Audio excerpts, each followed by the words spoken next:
పవన్ కళ్యాణ్ గారు, మీరు ఒక డిప్యూటీ చీఫ్ మినిస్టర్ గా ఆంధ్రప్రదేశ్ కుండి మీరు తెలంగాణ ప్రజల శాపం వల్లనో తెలంగాణ ప్రజల దిష్టి వల్లనో కోనసీమ ప్రాంతంలో ఉన్నటువంటి పచ్చదనం పోయిందని చెప్పడాన్ని చూస్తే నిజంగానే మీరు ఒక సినిమా స్టార్ గా ఒక స్క్రిప్ట్ చదివే విధంగా మాట్లాడారు తప్ప ఇది 2.5 గంటల సినిమా కాదు. ఇది ప్రజలు మిమ్మల్ని గెలిపించి ఒక డిప్యూటీ చీఫ్ మినిస్టర్ చేశారు.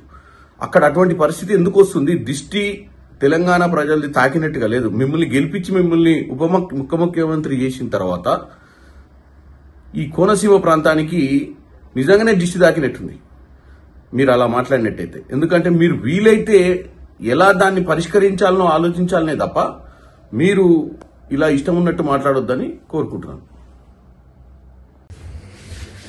పవన్ కళ్యాణ్ స్టేట్మెంట్ వెనుక బాధ్యత రాహిత్యం కనపడుతున్నది. రెండవది అవగాహన లేమి కూడా మనకు కనబడుతుంది.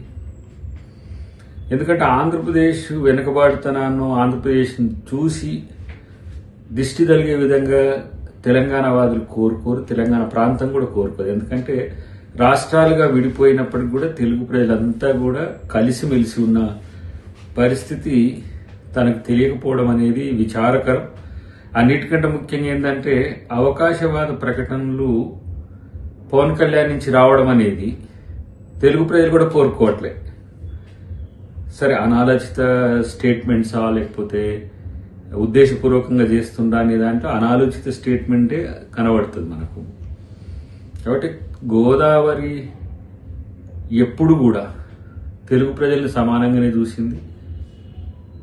ఏ విధంగా కోనసీమను చూసిందో అదే విధంగా తెలంగాణను కూడా చూసింది. ఇక్కడ ప్రాజెక్టులు లేకపోవడం వల్ల తెలంగాణ కొంత వెనుకబాటుతనంతో ఉన్నది, కానీ ప్రాజెక్టులు అయితే మరింత మేలు జరిగేది. కాళేశ్వరం లాంటిది సక్సెస్ అయి ఉంటే మంచిగానే ఉండేది.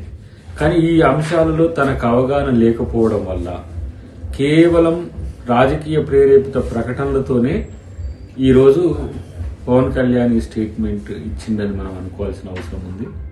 అన్నిటికంటే ముఖ్యంగా కొన్ని స్టేట్మెంట్ కొన్ని సందర్భాల్లో తనకు అనుకూలంగా ఇచ్చుకోవడం అనేది అది పవన్ కళ్యాణ్కి సాధ్యమవుతుంది.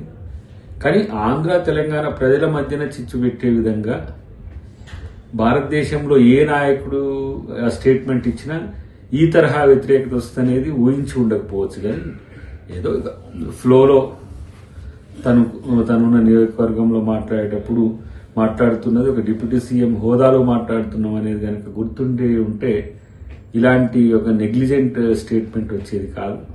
ఇది తెలుగు ప్రజలు ఎవరు కోరుకోరు, తెలంగాణ ప్రజలు కూడా ఎవరు కోరుకోరు. కాబట్టి ఏదేమైనప్పటికీ కూడా కొంత మెచ్యూరిటీ లెవెల్స్ మరింత పెంచుకుంటే ఇంకా బాగుంటుంది. లేకపోతే ఎవరినో సాటిస్ఫై చేయడానికో మనం ఉన్న చోట ఉన్న వాళ్ళని సంతృప్తి పరచడానికో లేకపోతే మనం మద్దతు ఇచ్చిన వాళ్లకు అనుకూలంగా ఉండడము అనేది ఇది అవకాశవాద రాజకీయమే అని అనిపిస్తుంది. కాబట్టి ఏదేమైనా కూడా వాస్తవానికి చెప్పాలంటే తెలంగాణకు వచ్చి తెలంగాణ పాట, ఆంధ్రాకి వెళ్ళిన తర్వాత ఆంధ్ర పాట, తర్వాత ఇప్పుడు బీజేపీతో అనుకూలంగా ఉంటే బీజేపీ పాట, టీడీపీతో అనుకూలంగా ఉన్నప్పుడు టీడీపీ పాట, ఇట్లా ఏ పాట ఆ పాట నేర్చింది కాబట్టి కొంచెం తను బతక నేర్చిన పాట పాడుతున్నట్టుగా భావించాల్సిన అవసరం ఉంది. కాబట్టి దీన్ని ఎవరు తెలుగు ప్రజలు పట్టించుకోవద్దని మేము అనుకుంటాం. ఈ విధంగా మాట్లాడి దాదాపు 13 సంవత్సరాలు అయిపోయింది. తెలంగాణ 13 సంవత్సరంలో పడుతున్నది. ఈ సమయంలో మా తెలంగాణని అవమానపరచొద్దని పవన్ కళ్యాణ్ గారు బేషరతుగా క్షమాపణ చెప్పితేనే తెలంగాణ ప్రజలు క్షమిస్తారు.